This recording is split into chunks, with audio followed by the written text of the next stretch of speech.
Welcome to Gaun Yersoul. We're a Rites and Rituals podcast. I'm Lindy Irving. I'm Victoria Burnham, and today we are diving a little bit into something that I feel very passionate about, and that is ancestral work. So where do I start? I start by saying I am no expert on ancestral work. There are wonderful podcasts, books, lectures and everything. And if that is something you want to look into, I suggest you go and have a really good dive into that, or even just dip your toe.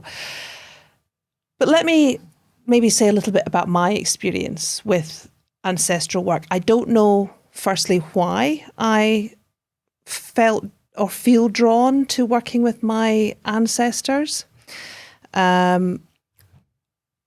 There's a little bit about ancestral work that which it's a little bit about spiritual work. It kind of runs alongside, and people can get a wee bit funny about it, a wee bit possessive of what they believe. And what I believe is very much like rites and rituals is there is no right nor wrong. So you can be drawn to any kind of ancestral background, so to speak. There are very different ways. You can be drawn to your bloodlines. So your bloodlines would be obviously the DNA that you carry within the cells of your body that can go back 1, 2, 3 generations or hundreds of years. Just as a wee example today, I did bring with me, now and those of you who are just listening on the podcast, I'll explain. I do have photos of my maternal great-grandmothers, Mary and Sarah. And I cannot explain why, but intuitively I know that I have been drawn to them. And I'll go back to that in a wee minute. But that's my sort of bloodline, people that I believe that are somehow holding me from wherever through the veil. Another type of ancestral work that you can look into, or what you're maybe drawn to, is sort of territorial ancestry. So that can be whether that's more about the land that you're in. So you and I often work in the most beautiful places in Scotland or wherever we may be, and instinctively we call upon the ancestors of that land. Yeah, those who abide in this land. And that is your kind of more your territorial. And so wherever you live on this planet, there have people that have gone before you. That may be what draws you to them. So that's not a bloodline. There's also more the archetype and cultural ancestral beings that you may be drawn to. So that would be perhaps you are inspired by somebody who's got, if you're maybe a writer and somebody who in the past that you're really drawn to their work or there is no reason why you cannot be connected to that. If you feel a connection. If you feel a connection. So that's your kind of archetype, and then there's your cultural ones. Now this one always gets a wee bit murky because people always go, well, you can't be drawn to the native Indians if you haven't got that blood. Right, yeah. But if you have a calling to their practice or the way that they believed or their culture or the way they lived, then why can't you they be classed as ancestors to you? Because technically they are. And I have had conversations actually just recently with a friend who was thoroughly disappointed, but she's even got the feathers on her, tattooed on her back, the dream catcher thing going on. Yeah. And then she did her DNA ancestry test and found that she was more Viking than anything. Yes. Oh, who wouldn't want to be a Viking? I know, I'm exactly. the same. I was like Viking. I'd love to be a Viking. Yeah. And so she said, I can't, I feel like I've been on the wrong path all this time. And I'm like, but why do you feel like that? She said, I need to go and practice Viking stuff now. I said, well, that's all well and good, but if you're not drawn to that, then there's no right nor wrong. And then the sort of more the final ancestral kind of work that you can do is source. And that to me resonates quite deeply as well, more like spirit. Because if you go back to the source, you are going back right back. And your ancestors are millions of years old. So we don't know anything about them. We don't know their culture. Well, obviously we do through historical kind of things, archaeology stuff. You always have to correct me on words. But these are the kind of... Oh, we're lost if you're relying on me. Well, that was what I'm basically saying, is that there are different types of ancestor work that you can do. You can dive deep and live your life like researching, and I think that's a wonderful thing to do. Or you just go on instinct and intuitive feelings. Now, there's also not a rule. There are no rules to say, well, if you believe you have a bloodline connection, then you can't believe that you're connected to Maoris or something like that. You can. It really is just a feeling that you have. But something that we've discussed in previous podcasts is the work that you have to put in. It's not a magic, wand. You don't just suddenly go, oh, great uncle Bulgaria. Uncle Bulgaria. You don't just suddenly pull somebody out of the ether and go, oh my God, I can't pay my car insurance. Can you put money in my bank? It's not going to work that way. It's about...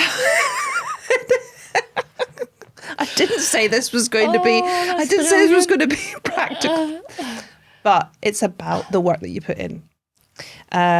Daily practice, spiritual practice. And I think that they run very comfortably side by side. So in the last podcast, we were talking about, because we were talking about when your life's upended and how you can bring in ritual. So we were talking about sitting at your altar. Yeah.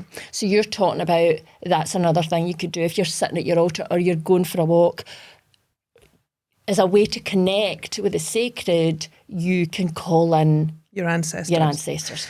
There is, I always feel there's a bit of a kind of, you've got to be careful who you are calling in. And if you work with your altar, you may want to have a separate altar for ancestral work. Right. Purely because you don't want to be bringing in the wrong... Now, we're not mediums, right? We're not going to be like sitting... That's not what I mean here. I know Is there somebody here called Paul? Exactly. Paul, he likes cheese. I think you like cheese. Exactly. We're not doing that. But if you have an ancestral altar, then you would bring to that altar... I follow my bloodlines, like I said, so I would put my grandmother's pictures up. If you have something that maybe belonged to them, or it's quite nice to maybe speak to your family, maybe do a little bit of research on your family tree, get a little bit of history. Because there's some people who don't know their ancestry. People don't know their ancestry. So that's also a lovely thing to do, is to have a dive in. But as we all know, people who have walked this earth have not always led a good, light life. Yeah, and that's something I wanted to talk about. Yeah. So you have to be careful if you have, or people through talking to family, or you have ancestral trauma. That's something that is a huge area. You don't want to be necessarily calling them to be your support network. Absolutely not. I don't want them being part of my spiritual life.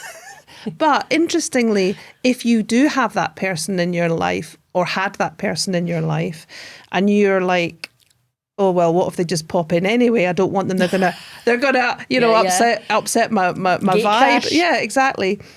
They won't. You only have to if you are in a place of forgiveness, and if they are in a place of forgiveness. So if you have that trauma that you feel need some form of healing, then you can start to bring them into your, not daily practice, because you don't really want that juju in your life if it's exhausting. I feel that the two women that I go to are my great-grandmothers on my mother's side. I don't know too much about them, especially Sarah. So that's your mum's mum and your mum's granny? No, it's my mum's dad's mum and my mum's mum. Yeah, got you. So got you. Two great grandmothers. Got you.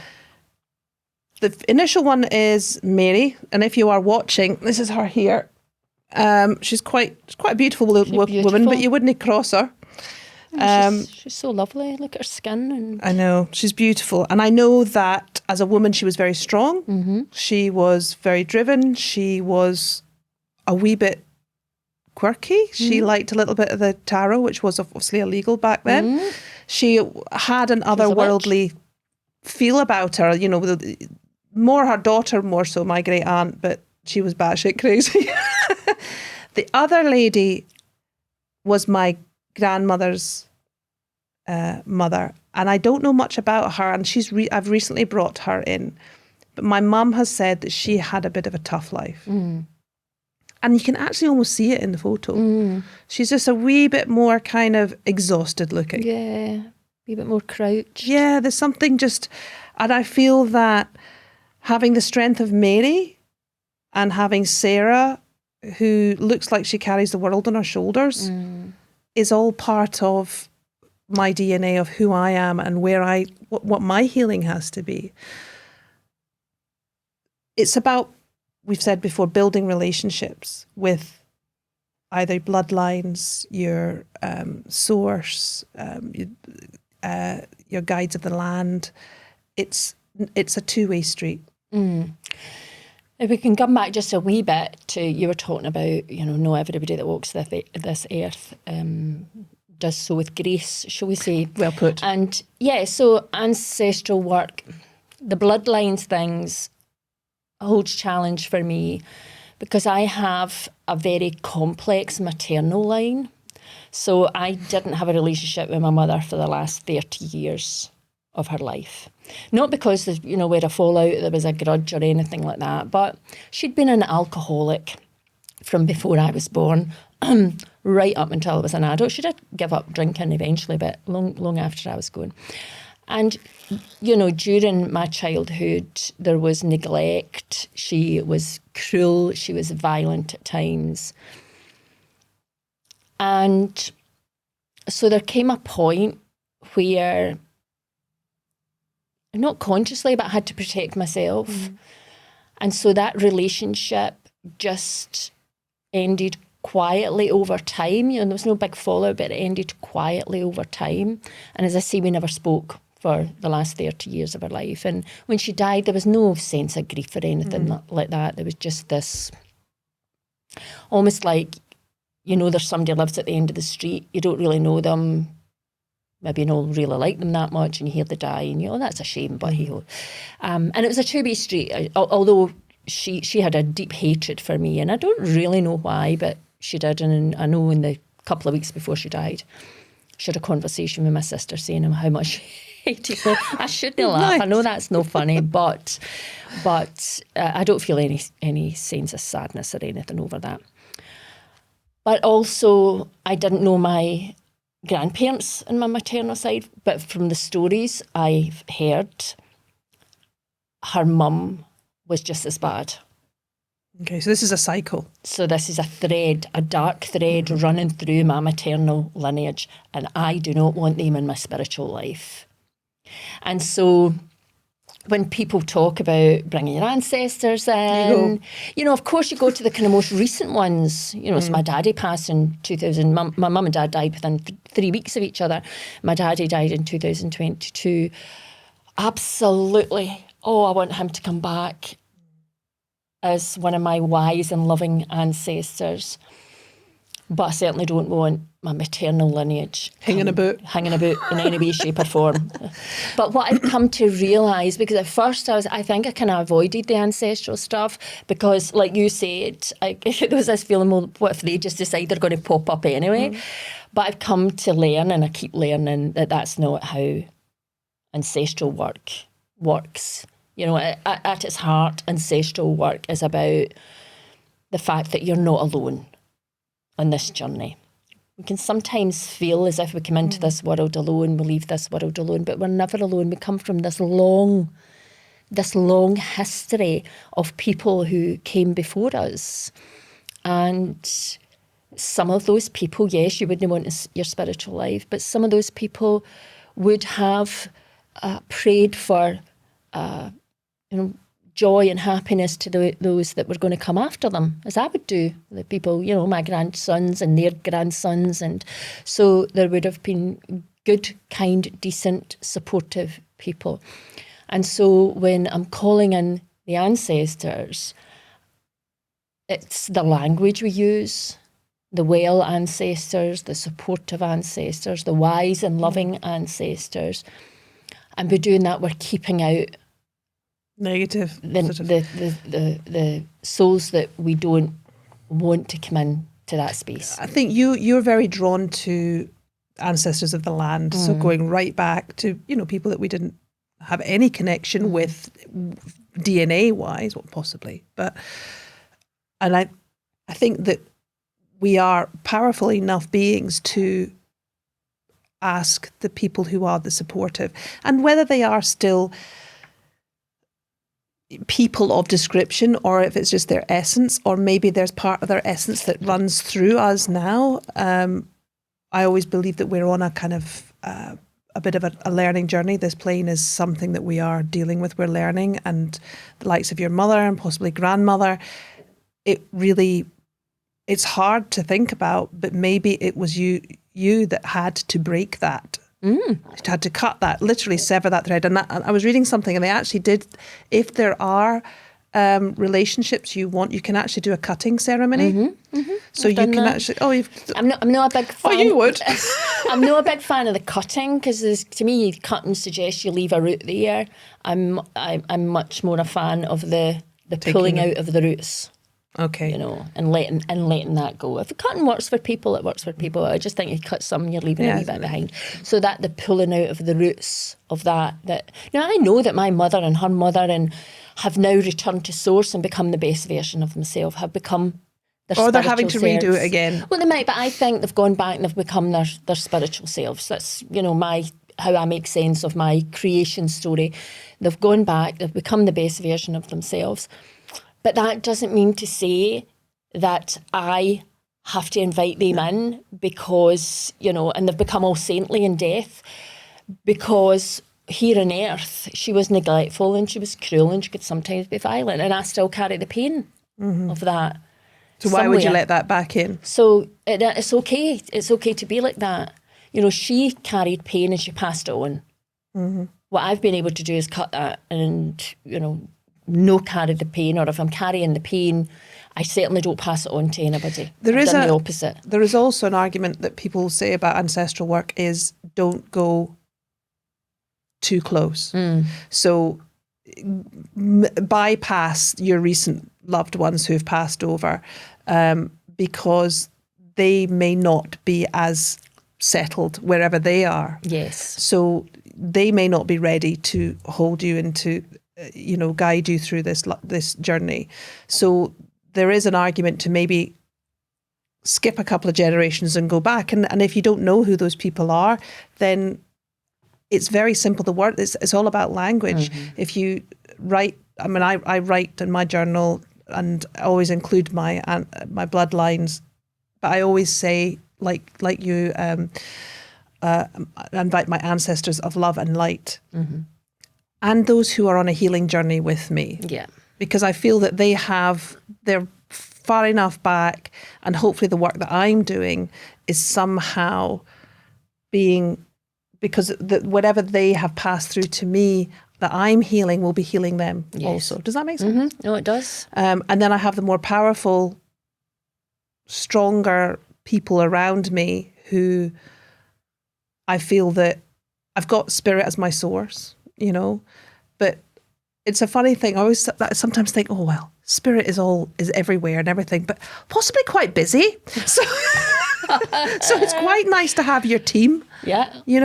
Well, I kind of visualize it because I'm a visual person. So if you think of ceremony, I visualize it. We have the wee circle, which is, if it's a wedding ceremony, me and the couple. So that's our wee circle. And then we have the wider circle, which are the guests. And then we go beyond the guests to the unseen. So I don't know, are you a Lord of the Rings fan? I am. Yes, right. One Two ring towers, to rule them all. Two Towers, the film Two Towers, when Aragorn and Gimli and Legolas are going through the Way of the Dead or the Path of the Dead, and they go through that big underground thing, and there's nothing there. And then all of a sudden, I don't know, did they say words? Because it's when Aragorn steps back into his power. But anyway, something happens and all the undead appear. Oh yes, this when he summons the all the undead, all the souls appear in a huge circle, and they're like, I don't know how many deep around them. Now, they were no wise and loving ancestors at that point. It turns out okay, but spoiler, but that's how I visualise it. So when you're calling in the ancestors, and all of a sudden all these souls appear, you can't see them, of course, but if you're doing ancestral work properly, as you've been describing, I think, it becomes much more than just symbolic. It becomes visceral, so you actually feel it. You feel the space becoming more spacious. So you actually feel the presence of something bigger holding. So you've got your wee circle of the three of you, then you've got the circle of the guests, then you've got the ancestors, then you've got the sacred. So this wee ceremony that's taking place in some wee Scottish castle is not just being held and witnessed by those that are there, but by all these other forces around it. That's how I visualise it, and that's so powerful. Well, I think that in a way I'm very, very similar to that. So a lot of work, if you're wanting to dive into a little bit of ancestral work, basic things you can do, meditation is a great one, journeying, whether it's shamanic or just, go on to Spotify and download a shamanic journey. Have a think, look at it first, because you don't want to go to places that you don't know. And it's very much that. If you can meditate or take yourself back, some people visualize it almost like they dwell in a lower level, not as in a different vibration lower, but just in a lower. So when you're journeying, you're kind of going down to Middle Earth. You'll go down to Middle Earth.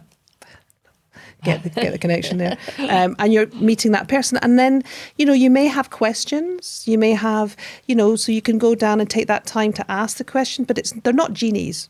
We're not going to ask a question and suddenly get 3 wishes. It's a relationship and it's a connection, and they may have things that they would want from you. I always believe that it's not that they want anything from you. I think that they want you to be living the best life that you can. Yeah.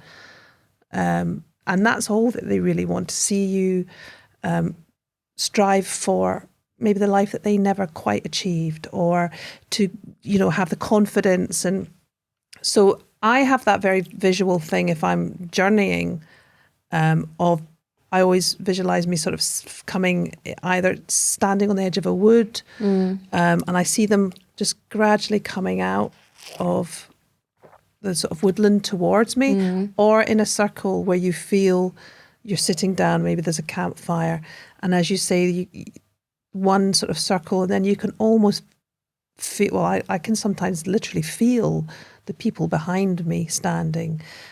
And it's that lovely thing when you're with people in this world, and a bit like Reiki or anything like that, and you just have a sense that person is there, whether it's somebody you love, or you just you turn around, and there's that physical, they're not physically touching you, but you can feel that warmth, you can feel that connection, that thread that runs through. And that's a really good point, because if you're doing that ancestral work and you're asking them to come close, you need that help, that their reply can come through as a feeling of warmth, or maybe just a word or an image that appears to you that would, if you're paying attention to it, that would kind of make sense that that's come from the ancestors that you've drawn in. So it's important to look for those signs. We're going to do a whole podcast on signs, aren't we, and things that happen in life. But I think you have to be open to it, but you have to work at it. Yeah. And recognise that, because you said, it can be your lineage, it can be cultural, it can be, you can look to kind of any pocket and think, I want to call those people in. As we go through life, we make dozens, if not hundreds of connections every day with others, through email, through text, through speaking, through Podcasts. work, through podcasts. Well, exactly. So every person that's listening to this, you've created a connection with that person. And they have all their connections. So if you could get a big map up and see the connections you've made with other humans during your life, it would be like the London Underground busy. I mean, it would be, wouldn't it? So, therefore, when we are sitting down in ceremony or sitting down to engage with ritual, the idea that we're calling in those wise and loving ancestors or people that we've made a connection with, or there's a connection somewhere who is supportive and loving, is a result of that. Does that make sense? Yeah, because you want to bring people or the essence of those people forward who want the best for you. You know, who will hold you, who, as you say, will not let you feel like you're alone. And for a lot of people, it's very difficult to ask for help. I know that you and I are quite similar like that. We're kind of, oh yeah, I'll just do it myself. But if you know you've got a support around you, it just gives you that inner strength to keep going.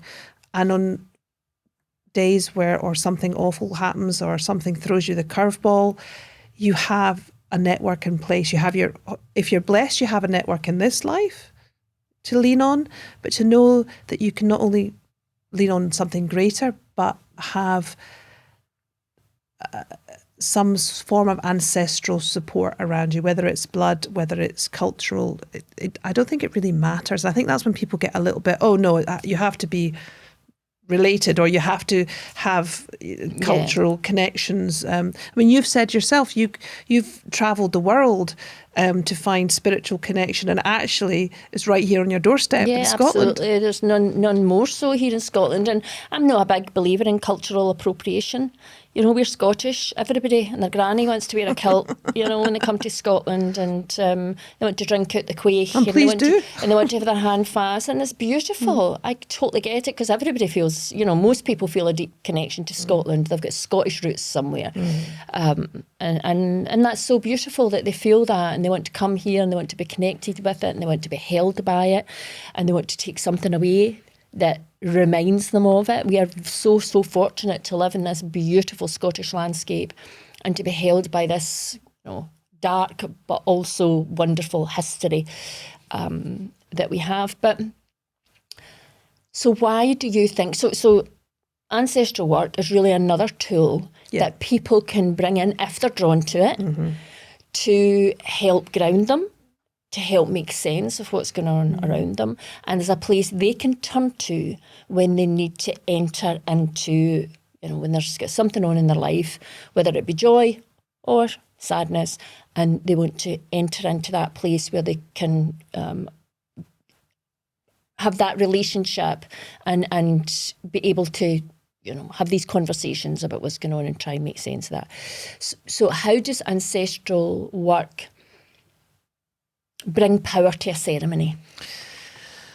Well, I think with bringing power to a ceremony, I think when you are, for example, if you're, as you say, if you're holding ceremony for a lovely marriage ceremony, I always like to ask my couple if they have anybody that maybe they have lost, but I also like to make a wee nod to how we're being held, exactly how you described. If you're doing your funeral work ceremony, you're already dealing with the veil and the thinning of the veil, and those who are either holding you as you're holding everybody else, your deceased who's transitioned. You know, it's a wonderful feeling that maybe their lines of whoever that they have never known have been waiting, you know, to welcome them. And I think that gives me a feeling of depth and connection to spirit and to source, knowing that it's the spiritual swear box, that it's an ongoing journey. And I recently suddenly went, oh my God, how nice would it be to be that person? You know, Because we're going to become that person one day, is right? the work that I'm doing now, will I be able to hold my great-great-great-granddaughter? I know. I'll be bloody boys with me, always boys. It's boys with me as well. You know, to put the work in, and I don't know whether I've had past lives. I don't know any of that, and it will all become clear one day. But if I have the work now that I can go and become part of, I'm not going to say, you know, stand next to my great-grandmother Mary. I think it's more of an energy thing, to become part of her energy, or the energy from going back, that positive strength and loving and guide. Then I think that's such a beautiful kind of goal. You know, I feel like I'm doing my groundwork here to become perhaps an ancestor. How amazing is that? We're going to be ancestors one day. And I think you're absolutely right. I do a lot of weddings, and you'll be the same, where the couple who are getting married or coming together in whatever way have lost somebody close to them. And often quite recently. Yeah, like a father or something. My mum passed last year. My gran passed a few months ago. And the idea that we can just pause for a minute to acknowledge those people, to acknowledge they're not here, to acknowledge the couple would love for them to be physically present, but that they also know that they are spiritually present. Now, we might not use that language because that might not sit right with the couple, but we might say something like they know in some way they're here and they're supporting this day and they're celebrating with the couple, whatever language is right to them. But I think in all the ceremonies I've done, and I mean well up from like 1,500 funerals, hundreds of weddings, I don't think I've ever had a couple or a family say, no, we don't. If I have, it's been one or two maximum. No, we don't think there's anybody else there. You know, that really humanist view view of the world. There's absolutely nothing else here in this space. There's just him, he's died, he's gone, that's it. Or no, there's just us here. They don't usually tend to come to me for that. They usually tend to come to me because they want fun and laughter, but they also want this meaning, this depth. Because that person who's not present physically is part of why they're standing there. Exactly. Part of this. And part of the ancestral party. lineage, yeah. And it doesn't have, you know, of course people want to acknowledge maybe they lost their father or their mother, but when it's done, sometimes you're not even that conscious. You suddenly realise, I mean, it does sound crazy, you suddenly feel the weight of hundreds of people around you. You know, not just honouring somebody who's just recently passed. I think environment, you know, if we set up ceremony space, or if we're in a very sort of beautiful, magical ceremony space, if we're outside, and you know, that helps. That helps a lot. You know, but there are times where you suddenly think, you know, this is really held, and you can feel it. Everybody, they may not understand or have an understanding of why they're feeling, but you can see it in the way that they're sitting. You can feel it in the way your couples are just, they tend to just a relaxed sort of stance about them. There's a stillness, and it's beautiful and joyful, and but it's quite emotional. That's when people start to greet, and they don't always know why. They just feel that space is being held. But so for anybody who is listening to this, watching this and thinking, I quite like the sound of connecting with my ancestors, how would they go about that? Well, I think it's intuitive. I'm not a great one for doing research. My brain doesn't really work that way. I will dip into I'd rather read a fantasy fiction novel than, but I think if you trust your instinct, I always believe that if you do want to maybe set up an altar of some description, if you feel you're drawn to something, I mean, some people think, they'll be like, oh yeah, God, I'll see the Egyptians, love them, watch every Tutankhamun thing on the telly going.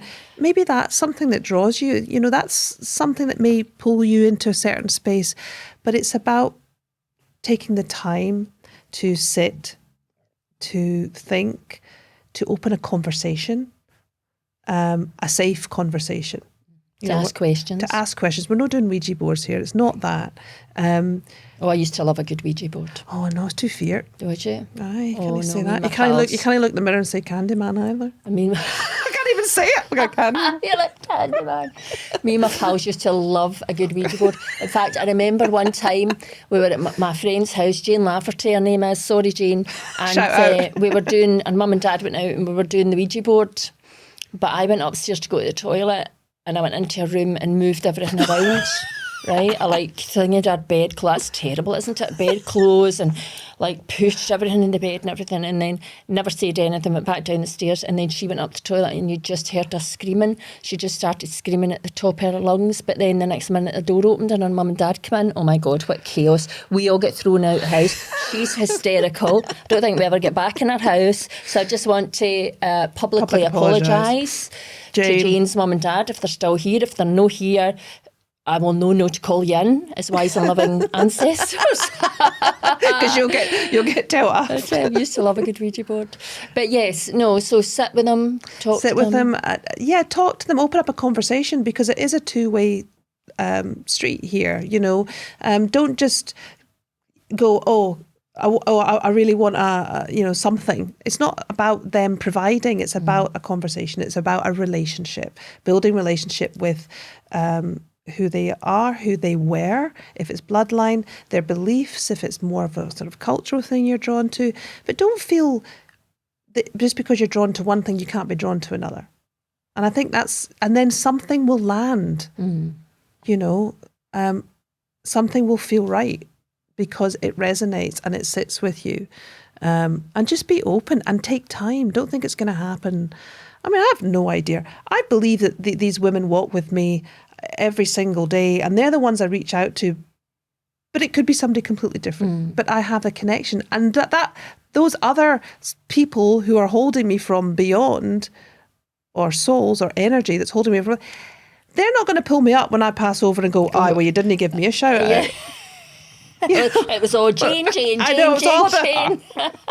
You know, but also you don't need to invite in those wee Rajis that you don't like. And I've got some batshit crazy folk in my family. They're not getting anywhere near my altar. Do your due diligence. But what I can do is acknowledge the role I've played in my life. Yeah. So I can acknowledge the role that my mum played in bringing me into this world. I can acknowledge that she obviously had a difficult childhood at the hands of her mother, but that doesn't mean to say that she didn't cause pain in this life, and that's okay. I don't have to forgive. No, that I wouldn't say there's nothing to forgive as far as I'm concerned, but you don't have to forgive.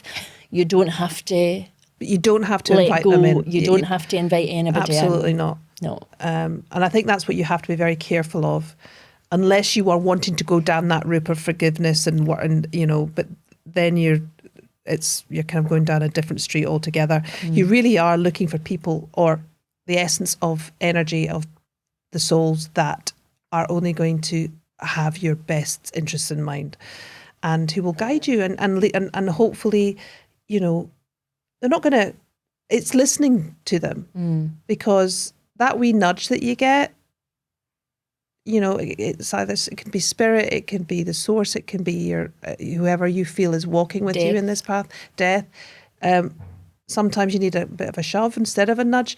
Listen to it; it's instinctual, and as long as it comes from a place of kindness and love, and you know, then I don't think it's not a dangerous thing, but you have to have your boundaries. And it's a bit like boundaries you set with people in this life. You set them with the boundaries with others, and they know. And hopefully, if you do have that sort of energy that no longer here, like your mother, then the people that do walk with you will protect you from that. Yes. Yeah. They will know you're not in a place to deal with that. So, and whatever those souls are dealing with, they will in their own time. And remember, I'm just thinking, do you remember that ceremony? I think we've talked about it before in an episode, that ceremony we did up at Finlarrig Castle. The girls. With the two girls. And it was a lovely big cane ceremony. It was lovely. But that land had known Oh, nasty stuff. Real nasty stuff. There was a beheading pit. Was that a beheading pit? It's like we were like that. Right beside where we did the ceremony, there was this beheading pit, and then there was a hanging tree. Yeah, that was just on the hill. That was a famous tree. So people were either taken to the tree and hung, or they were put in that pit, and the chains were still in the pit. So there was a dark, dark history to that place. So for us to step into ceremony and not acknowledge that, and just to say, you know, just anybody come in and hold this space, don't know that would have been the best way forward.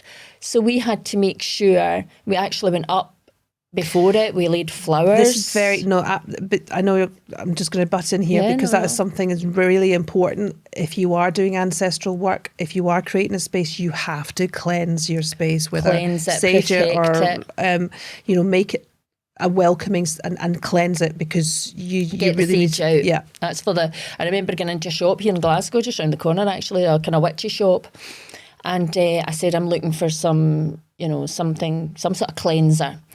And she said, oh, you know, sage. And I said, oh, sage is so powerful. It's so smells potent. like a chicken to me. And like she said, that's because it's to banish the dark forces. It's got to be strong. I was like, good point, well made. Give me some sage. So get some sage in it, because that's what we did. We went up before it. We cleansed the space. We gave thanks for, you know, them allowing us to use the space. Although the people who owned the land said we could use it, we gave thanks to the souls that were there. The ancestors? The ancestors. We laid flowers, because there was some graves there, do you remember? And we laid flowers to say thank you for allowing us to be here. And we asked that the space just be held by those wise and loving souls that dwell in that land. And for those who don't feel that supportive, we ask that you know, you release the ceremony from your gaze or something. I can't remember what we. It was beautiful, but it was a very strange when because we did it in a circle as well. And once the girls were, they were beautiful. They were so in the moment, and some of their guests didn't have a clue what was going on. No idea what was happening. They're clacking up there in their heels and their hats. You know, English people. They're like, what the? What? I know they did. But when we all started working, it was almost like we became in a bubble. The sound changed. Do you remember that? Yep. It was almost like a kind of beautiful, like a veil had come over our ceremonial space. I felt like it was almost slightly underwater. We were kind of the air became a bit thicker, and I don't know. We got it right. It's lovely. It's very nice. But you've just literally reminded me that I have a ceremony, a wedding ceremony to do on the 31st of October, so Halloween. My couple are, they're paranormal investigators, which I think is great. It's kind of fun. We love them. Oh, let's get them on this podcast. I know, exactly, it'd be great. But they want to get married in an old kirkyard, an old church yard. It's not the kirk is not practicing, but there's lots of gravestones and everything. And I'm all for that. I think that's going to be fantastic. They're obviously drawn to that space. And my question to them was, have you asked permission? And they went, oh, I know the council are fine with it. I said, no. I said, have you asked permission about who is actually dwelling, on that piece of land? And you could see them kind of go, oh, why? Well, we talk to them all the time. But you've made me think, gosh, I need to go up there the day before or just a couple hours before the ceremony, and I need to ask permission, because there's a certain element of, which is love, fun and joy. And I know our dress is going to be a wee bit out there, a wee bit kind of horror, spooky kind of stuff, which is great fun. And I think that the souls that dwell there will think that's all part of the fun. But it's important that we invite them in, ask their permission, because I don't want people to be offended or past souls to be offended or think that we're taking the piss, So that's really important. I didn't think of that. I thought, oh God, that's going to be quite fun to do. I'm going to have to go up there and really feel that out. I don't think, whatever the space is, ceremonial spaces, I don't think that many couples or families, if they're having like graduation ceremonies or baby namings, I don't think they do think of the ceremony space in that way. They think of it in, let's put an art shop with some flowers. It's got a good view behind us. Yeah, and that creates it. That's not what creates it. What creates it is the intention we're all bringing to it. so we as ceremonialists will go into that space beforehand. We'll cleanse it with whatever we're using. We will take a moment to set our intention, to think about what's been asked of us. The mood that a couple want to set, the story that they have behind them. Knowing that every guest that comes in has their own story behind them, and there will be love and loss and everything in between in the room. So to me, it's really important just to take a moment or two to just ground yourself in that, and to recognise we are not just standing in a hotel speaking some words and somebody's going to end up married at the end of it. We are all stepping into ceremony.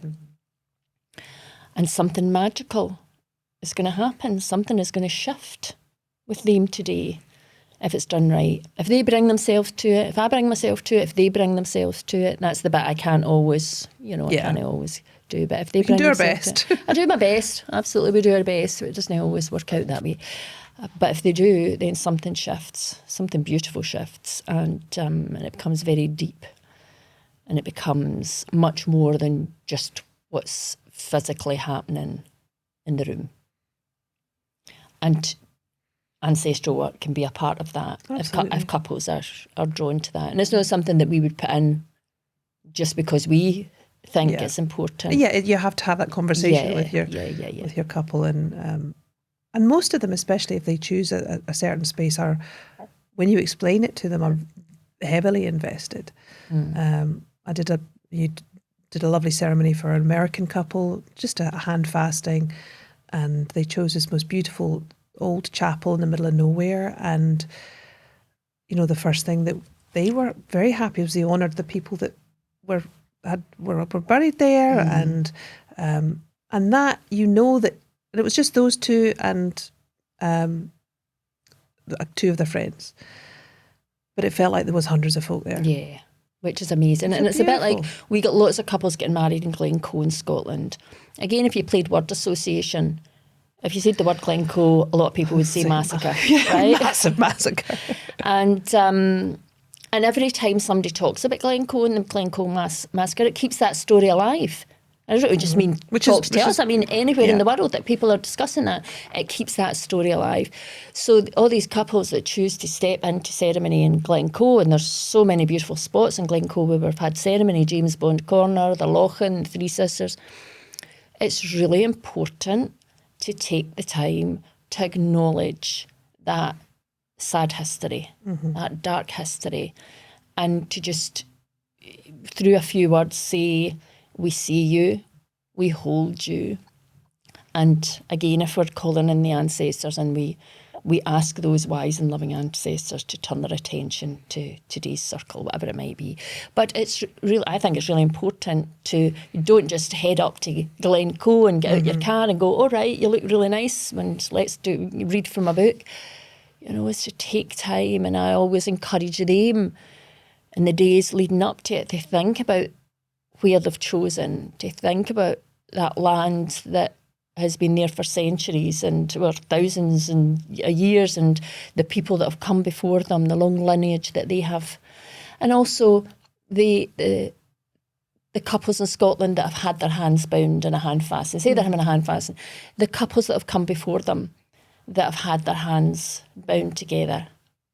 Both the ones that are still here, because it's been recent, and the ones centuries ago. To think about that and to know that those couples, we can call those couples in. So sometimes we'll say we invite all those couples who have stood in this land and had their hands bound to join us here in the ceremonial space and to hold this space. Now, some of those couples are still alive. Some not, because it was centuries ago. But that's another way of bringing in that lineage, which I think is really, really beautiful. But it's very important to pay or to honour the land that you're on, and to give thanks for being there and to acknowledge what's happened on it. And also, if you are doing that, if you have brought them in during ceremony, I think it's different if you have daily practices that you just feel that, and you're working with the ancestors sort of daily. If you are pulling in ancestors that you don't maybe necessarily work with all the time, then you do have to release them back. Release them at the end. It's not like we're caged them in. No. It's polite. It's just good manners. Yeah. You know, thank you for coming. It's like somebody comes to your house. Yeah. You know, welcome here. Have a wee glass of something. Enjoy. But thank you very much. I've had a lovely day. Yeah, but it's almost, to go back to that visualisation, the wee circle, the guests, the ancestors, the sacred. You're almost bringing that back in. And the sacred's always there, but if you're saying that we give thanks to those both seen and unseen who have joined us today, we now close the ceremonial space. And, you know, if we're bringing in the elements, we release you. You know, thank you, as you say, for being here. Letting them go, and it's just bringing that circle back to, you know, becoming this human, part of this human journey that we're on. We've released everything else. So it's very important. And it's not. And I think we're probably coming towards the end of this session. But I feel that if you are drawn to some form of ancestral work, it's like everything. It's constant learning, constant growth, and I think that it's a wonderful thing if you start to dive into it. But and I think Victoria should start doing sessions, workshops as part of rites and rituals. All right. you know I love a just putting that curveball. on her right here and now. It's on film, so there you go. No, that would be a good thing, because I know everybody in rites and rituals would be interested A wee in that. bit of answer. But the more I talk about it, the more I'm learning, because I've learned from you. You know, Well, that's the same with everything. Exactly. We're all doing that all the time. So if you are, you know, listening or watching, if you could put on any of the work for rites and rituals for Gaun Yersoul, if you could, if you've got any questions, if you've got any ideas, if you would like to maybe even have a chat with us about anything, Subscribe to the podcast. Oh yes, I've got to say subscribe. Then we would be honoured to answer any questions or to give you any sort of hints or tips on anything that we feel passionate about. And today, was ancestry work, but or anything within our spiritual community. You're all very welcome. You are, and who knows what it will be next time. But thanks for watching. Thanks for listening. Thank you. Look after yourself. I'd just like to thank the ancestors who joined us today. Absolutely. Thanks to Mary and Victoria's great-grandmothers who have been here with us in this space. And all the others from this land who I'm sure have been quite interested listening, thinking, what the hell are they two chatting about now? But thank you for joining us. Yes. And as always, Gaun Yersoul. Gaun Yersoul.